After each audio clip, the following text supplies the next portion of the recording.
Hello, नमस्कार, good morning, Ram Ram सा, खम्मा गणी। आप सभी का स्वागत है एग्रो इन्वेस्टर फैमिली पे। और कैसे हैं आप सभी लोग?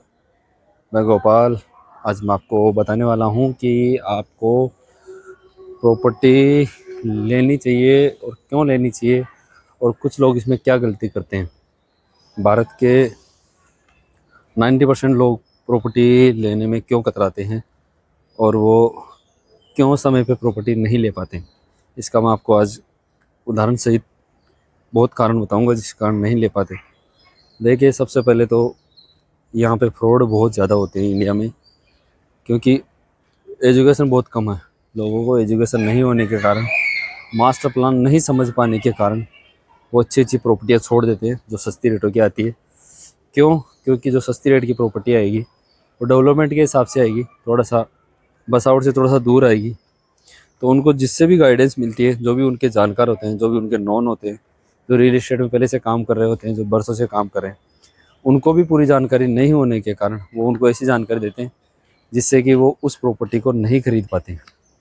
उनको जानकारी नहीं है, इसलिए उन्होंने उनको जानकारी दी कि जिसको आधी जानकारी है वो अगर किसी को देगा, जहाँ डाइवर्ट करेगा तो अपनी आधी जानकारी उसको डाइवर्ट कर पाएगा। अगर पूरी जानकारी उसको होगी तो वो मना ही नहीं करेगा, क्योंकि हर जगह का विस्तार होता है, पब्लिक बढ़ती भी है। ना जन्मना बंद होता है, ना मृत्यु बंद होती है। तो पब्लिक आती भी है, जाती भी है, आती भी है, जाती भी है। हर चीज़ बैलेंसेबल है। इसलिए उन चीज़ों को नॉलेज नहीं होने के कारण इंसान हमेशा अच्छी अच्छी प्रॉपर्टियों को छोड़ देते हैं, और फिर जब वो उसकी रेटें 10% बढ़ती है तब भी वो नहीं ध्यान देते। फिर उसकी 20% बढ़ जाती है, 30% बढ़ जाती है, 50%। जब उसकी 50% रेट बढ़ जाती है उस समय वो देखते हैं कि अब मेरे को वो प्रॉपर्टी उस रेट में दिला दो जिस रेट में लॉन्च हुई थी। लेकिन ऐसा नहीं होता है। जब भी कहीं पे भी आप प्रॉपर्टी लेते हो तो ऐसा कभी भी नहीं होता है कि वो प्रॉपर्टी जिस रेट में कटी है आपको 5 साल बाद में भी उसी रेट में मिल जाए। नथिंग इम्पॉसिबल ये वर्ड है। ना ही संभव हुआ है, ना ही होगा। कुछ लोग ऐसी भी प्रॉपर्टियाँ सर्च करते रहते हैं जो कि आपको किसी के आफत लगी हो या अर्जेंट से किसी को बेचनी हो, तो वो प्रॉपर्टी भी आपको कभी भी नहीं देगी, क्योंकि आप किसी के और का पैसा प्रॉफिट खा के उस प्रॉपर्टी को ले रहे हो। इसलिए वो प्रॉपर्टी जब भी आप बेचोगे तो आपको उस पैसे का हमेशा आपको लॉस ही होगा और आपको उसका दुख ही मिलेगा। तो जब लोगों को नॉलेज नहीं होता है, उस चीज़ का ज्ञान नहीं हो पाता है, तो वो चीज़ों की हमेशा कभी भी सही से रेट नहीं पता कर पाते कि क्या रेट है, क्यों इसका पैसा बढ़ेगा, क्या इसका सेक्टर प्लान है, और ये जो डेवलपमेंट होगा ये कब होगा। वो जब तक जानकारी नहीं लेंगे और ऐसे लोगों से जानकारी लेंगे जिनको नॉलेज ही नहीं है कि ये कैसे होगा, कैसे आगे बढ़ेगा, तो कैसे उस चीज़ को खरीद पाएगा। क्या आप खुद देखो, एक चाय की थड़ी के चलाने वाले के पास आप जाके बैठोगे और बोलोगे मैंने एक ऐसी कंपनी ज्वाइन की है जिसमें कि महीने का इतना पैसा कमाने संभव है। आपने ये बोला, लेकिन उसने ये नहीं सुना कि ये कब संभव है, कितने दिन इसमें लगेंगे, कितनी मेहनत से। वो आपको यही बोलेगा ऐसा कभी भी नहीं हो सकता। और उसके हिसाब से सही भी है, क्योंकि जो 20-25 हज़ार रुपये कमाने वाला आदमी उससे अगर आप ऐसी उम्मीद करोगे कि वो ये चीज़ बता दे, तो कभी भी पॉसिबल नहीं है। कि 20 हज़ार कमाने वाले आदमी को कभी पता ही नहीं है कि लाख रुपए क्या होते हैं, 2 लाख रुपए क्या होते हैं, मंथली 5 लाख रुपए क्या होते हैं। तो ये चीज़ें उन्हीं को जाके पूछे जिसने कमाए हैं, जिन्होंने ये बचत की है, जिनकी प्रॉपर्टी की रेटें बढ़ी है। आज अपन जयपुर की बात करते हैं, उसके बाद में थोड़ा सा मुंबई, दिल्ली, बड़े शहरों की बात करेंगे। अपन लोग जयपुर में रहते हैं, जयपुर का आपको आसानी से समझ में आएगा। जयपुर का निर्माण राजा जयसिंह जी ने करवाया था। उस समय जब जयपुर का निर्माण करवाया तो जयपुर में पब्लिक कहाँ थी? सब लोग गाँव में थे, अधिकतर लोग गाँव में थे, और बहुत कम लोग यहाँ पे थे। उस समय जब धीरे धीरे बसने लगा जयपुर, तो रेलवे लाइन बस स्टैंड के आसपास बसने लगा, जहाँ से सुविधा रहती थी कि वाहन आ सके, जा सके, और लोगों को सुविधाएं मिल सके।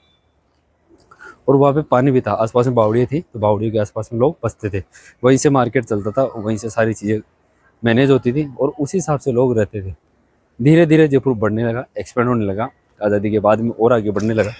तो जैसे जैसे जयपुर बढ़ने लगा तो लोग और बाहर निकलने लगे, और धीरे धीरे बहुत आगे चलने लगे। जयपुर ही एक ऐसा शहर है जो कभी किसी से गुलाम नहीं हुआ, पूरे इंडिया में कभी किसी से गुलाम नहीं हुआ।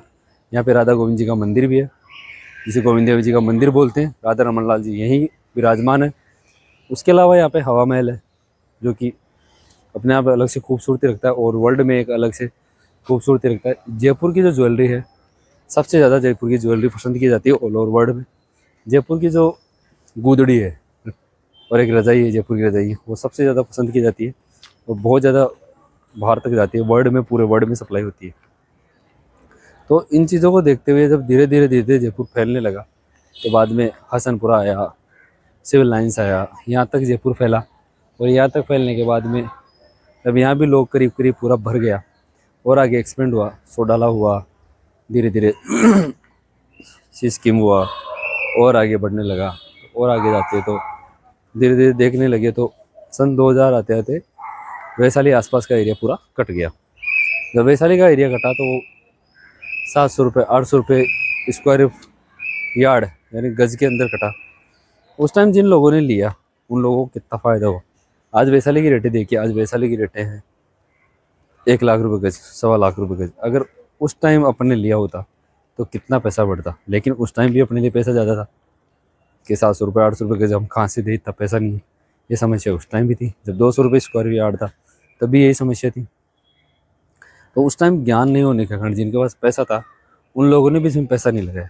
अगर उनको ज्ञान होता, अगर मान लो आपको भी ज्ञान होता कि हाँ यार ये प्रोजेक्ट आया, इसमें अगर लेते हैं तो ये पैसा बढ़ता, अगर इसमें लेते हैं तो ये पैसा अगर बढ़ता है, क्योंकि आप देखो ना जनसंख्या कभी रुकेगी नहीं, पैसा कभी बढ़ना रुकेगा नहीं। जनसंख्या को नीड है कपड़ा, रोटी और मकान, ये 3 इंसान के आम नीड में से एक नीड है।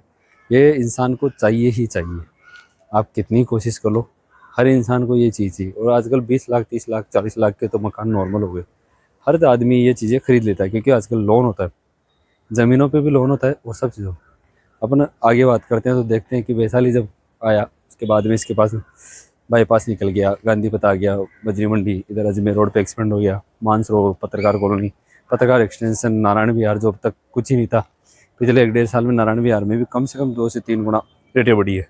जहाँ पे 15,000 में कोई नहीं आज देखता था, आज 60 से 70,000 रुपये की रेटें वहाँ पे 50 60 70 60 70 के करीब रेटें वहाँ पे हो रही है।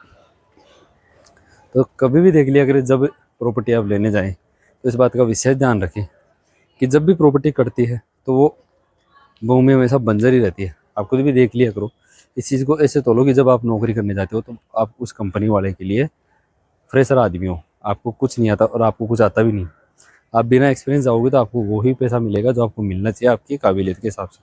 और वही चीज़ अगर आप 5 साल बाद में देखोगे, जब आप में फुल निखार होगा, आप उस चीज़ में फुल ट्रेंड होंगे, फुल आप उसको एक्सपेक्ट कर लेंगे कि हाँ ये मेरे को फुल आता है, मैं कर सकता हूँ मजबूताई से, तो आप खुद छोड़ के निकलने की कोशिश करोगे। मेरे को दूसरी जगह ज़्यादा पैसा मिल रहा है, मैं दूसरी जगह मेहनत करूँगा, दूसरी जगह जॉब लगूंगा।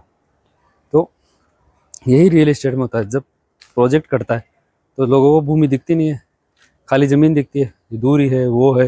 अब ये अनुमान नहीं लगाते कि इतना डेवलपमेंट हो गया, रोड मिल गया, लाइट मिल गया, पानी मिल गया, बिजली मिल गई, सब कुछ मिल गया, तो कोई भी इंसान यहाँ पे आके बसेगा नहीं है। क्यों नहीं बसेगा? आजकल दूरियां मेंटेन उन लोगों के लिए करती है जो दूसरों के कहने पे प्रॉपर्टी को सेलेक्ट करते हैं।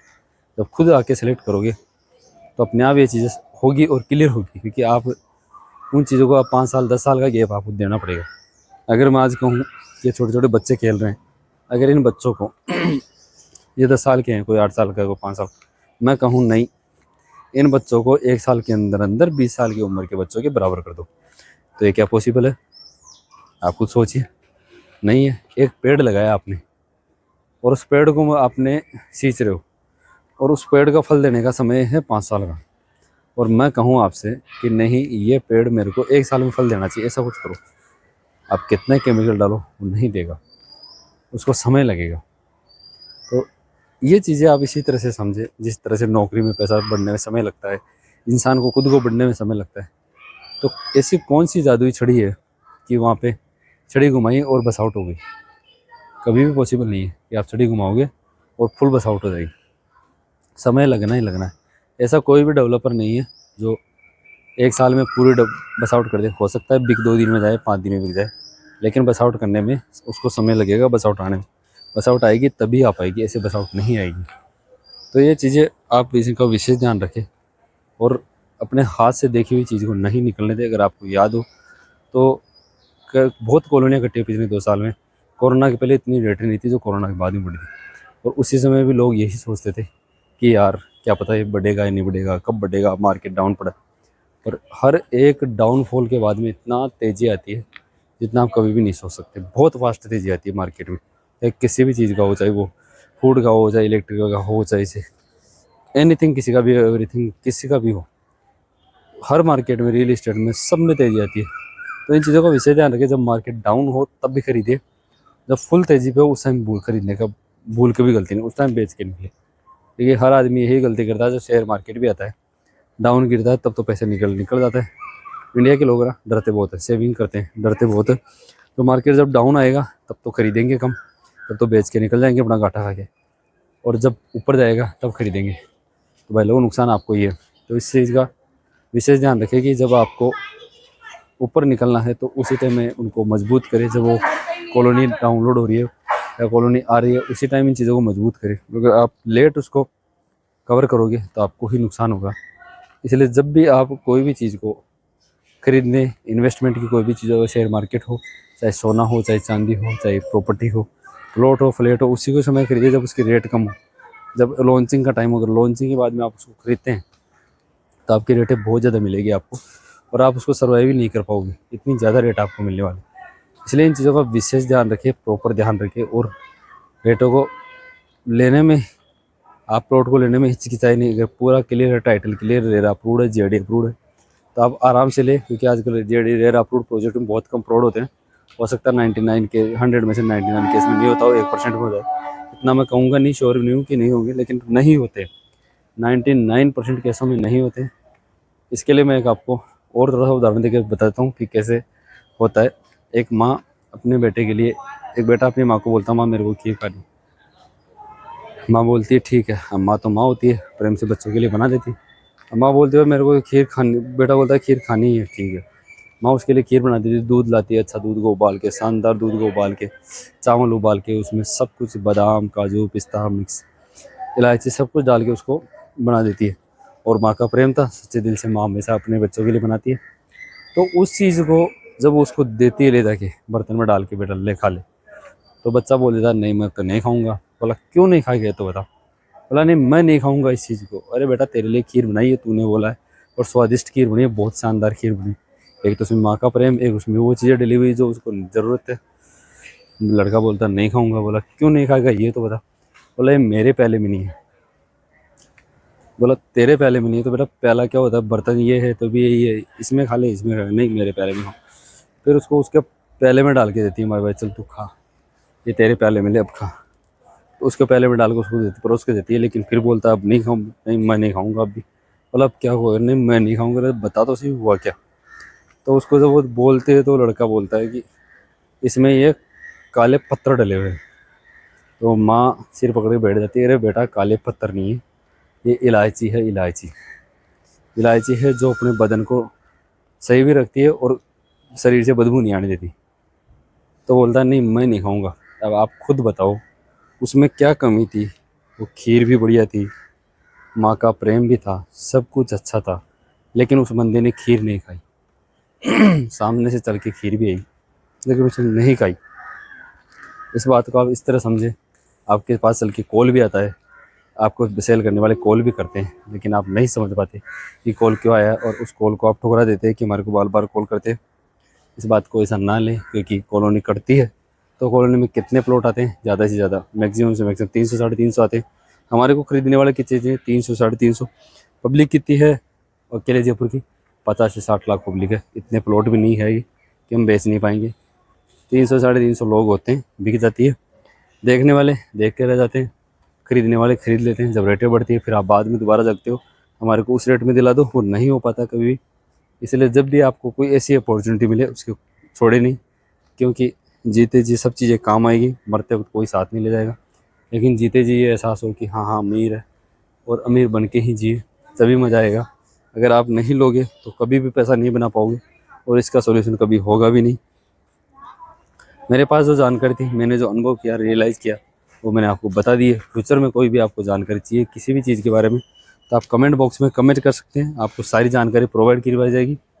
सारे प्रोजेक्ट हमारे जेडी अप्रूव्ड रहते हैं, रेरा अप्रूव्ड रहते हैं, किसी में भी कोई भी काम पेंडिंग रहता है, सब कुछ डेवलप करके दिया जाता है। आज ही आप जाके घर बना के रहो, कोई भी चीज़ की कमी नहीं है। तो यह था मेरे द्वारा बताई गई जानकारी। अगर आपको वीडियो अच्छा लगा हो तो वीडियो को लाइक करें, ज़्यादा से ज़्यादा शेयर करें, चैनल को सब्सक्राइब करना भूले नहीं, क्योंकि और जानकारी आएगी वो इसी चैनल पे आएगी, और जो जानकारी मिलेगी आपको यहीं मिलेगी। तो आप इसको चैनल को सब्सक्राइब करना भूले नहीं। अगर आपको कोई भी प्रोजेक्ट, हमारे और प्रोजेक्ट आ रहे हैं, अगर विजिट करना हो तो आप हमसे संपर्क कर सकते हैं। इसमें आपको नंबर नीचे मिल जाएगा। Thank you so much. Video देखने के लिए आपका बहुत बहुत धन्यवाद।